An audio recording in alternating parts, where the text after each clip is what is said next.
唔好意思啊。咁咧我就真係識咗一批好好嘅韓國朋友，跟住就一齊去咗墨西哥玩啦。咁我其實係已經忍咗好耐噶啦，我一直都想去，等咗勁耐都未有得去。咁最終咧都可以同佢哋一齊去到啦。咁係非常之開心，呢個旅程係非常之難忘嘅。咁我哋成個旅程咧，咁就大約7個人去啦。咁我總共嘅使費，喂 ，hello， 大家好啊，好耐冇見啊！咁咧，我而家咧就喺 SFU 嘅運動場嗰度坐緊啦。咁其實咧，我就啱啱跑完5公里啦。咁今日咧就係星期6，咁就好休閒嘅一日啦，唔使返工，咁就休息咗一日。今日咧我就去咗 Richmond 嗰度睇咗個，即係做一個 body check 啦，主要係想定期去做一啲檢查嘅。咁我一開始以為咧診所咧係可以，即係可以幫我做埋 body check 啊，或者可能做一啲簡單嘅檢查，但係原來都唔係嘅，佢都係俾咗張紙同我講話，叫我去身體檢查嘅機構嗰度再做啦。咁佢話主要我呢個年紀嘅話咧，都只係做血液檢查就可以啦，所以就其實都冇乜問題嘅。咁記得呢一位家庭醫生咧，我當初都係揾咗好耐，因為相信大家都知道咧，喺溫哥華要揾家庭醫生咧係非常之困難嘅。咁我自己就好好彩啦，咁我有個朋友咧就揾到 Richmond 有一間家庭醫生咧係咁啱係可以有一個新嘅，即係可以接受新病人啦，所以佢就 refer 咗俾我，咁我就好開心咁樣可以有一個家庭醫生啦。咁如果大家都仲揾緊嘅話咧，就不妨留言話俾我聽，我都可以將個地址話俾你聽嘅。係啦，咁其次咧，今日想同大家講啲咩咧，就係想探討下我自己。其實2025年都過咗一半啦，而家已經都差唔多6月啦，已經係5月尾。咁其實呢半年我自己做啲乜嘢，有啲咩地方做得好，有啲咩地方做得唔好。咁展望嚟緊嗰半年可以有啲咩位可以再做好啲咧？咁先講一講呢半年我自己覺得開心嘅事先啦。咁第一件事咧，當年就係我自己嘅 networking 啦。咁咧，我主要嘅 networking 咧都係喺娛樂上嘅 networking。咁我喺呢一年咧就參加咗好多唔同嘅聚會啊、派對等等嘅，不論係聖誕節啊、新年啊，或者可能其他嘅節日都好，我都可以同一班好嘅朋友一齊度過啦。咁我自己印象比較深刻啲咧，就係我一位廣東嘅朋友，佢就邀請咗我去佢嘅屋企嗰度過節啦。跟住同時農曆新年嘅時候咧，我又識咗一班韓國嘅朋友。咁原來韓國人都係會過農曆新年嘅，所以咧佢就邀請咗我去佢就係 UBC 嘅學生啦。咁佢哋就邀請咗我去UBC 嘅宿舍嗰度，佢就煮咗一啲韓國嘅家庭餐俾我食。咁就我記得係有年糕湯啊，跟住一啲炸牛扒等等嘅，都非常之特別啦，好有特色。咁另外我覺得做得好咧，就係我識咗佢哋之後咧，我就終於去咗呢一個嘅墨西哥玩啦。哇，太多蚊啦，好多蚊啊！好痕啊，唔好意思啊。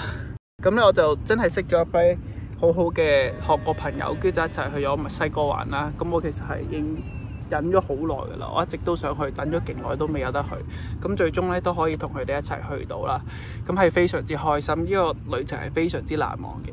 咁我哋成個旅程咧，咁就大約7個人去啦。咁我總共嘅使費大約係1200蚊左右嘅，所以就唔算好貴。我實在太多蚊啦，我要走啦，唔好意思。我一路走一路行一路同大家講。哇，好多蚊啊，好辛苦啊！咁咧，我成個使費咧都唔係好多，但係我嗰個過程咧係非常之開心啊，因為咧我覺得係物有所值啊。我同我啲朋友都玩得非常之開心啦。我去咗 Tulum 啦、Cancun 啦，咁我哋主要係住 hostel 同埋 Airbnb 嘅。咁呢一開始我以為覺得會好危險啦，但係其實一啲都唔危險咯。即係 local 咧，如果你夜晚唔係太夜出街嘅話咧，其實條街咧都係幾正常嘅，即係冇乜 homeless 嘅。跟住 Cancun 咧會比較好啲，因為佢哋 Uber 係非常之方便啦，但係不程係大約5至6蚊左右啫，所以係非常之好嘅。所以咧成個旅程咧，我哋就逗留咗8日。咁8日咧，我哋就不斷食 tacos 啦。tacos 平又好食嘅話咧，我諗大約可能20 pixel， 可能1至2蚊加幣已經有一個 taco 㗎。所以其實一餐你可以食得好平，亦都會有啲好 fancy 嘅沙灘餐廳啊等等，咁嗰啲可能會貴啲嘅，大約可能20-30蚊加紙咯。咁平有平玩，貴有貴玩嘅。咁我覺得今次咧我就體驗晒兩個模式啦，因為我哋有幾日去咗呢個 private beach 嗰度食嘢同埋玩嘅，所以我覺得係非常之開心。咁另外講有啲開心嘅位啦，我就可以講一講有啲咩位可以做得再好啲啦。就係我自己覺得喺 networking， 即係 professional networking 嗰度可以再做多啲咯。因為我發覺我自己係比較少去同唔同行業嘅人去建立關係啊。我覺得今年咧2025年咧，自己都比較個眼光好短淺啊，都係識翻喺行內人為主咯。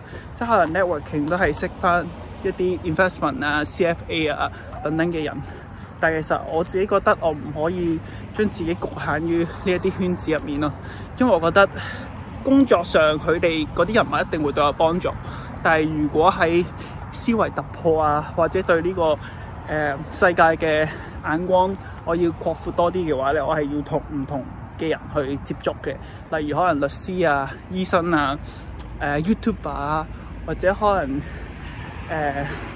即使可能佢係做旅遊嘅，我覺得我都想有興趣了解多啲咯，聽多啲佢哋嘅故事，多啲啟發等等。